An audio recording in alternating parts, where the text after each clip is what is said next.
তিশা, তোর ইচ্ছা ছিল না গরিব দুঃখীতে খাওয়ানো?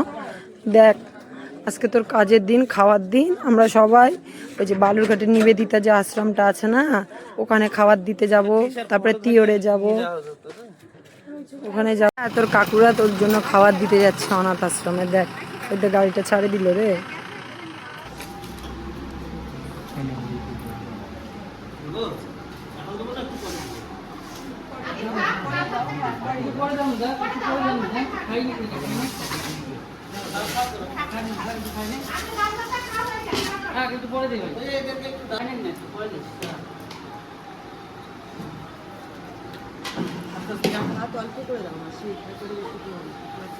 আস্তে আস্তে থাক না, হয়তো জামা খাতা নিয়ে আসো, বল দিই ডাল দিয়ে দাও, ডালে দিয়ে দাও, ডালে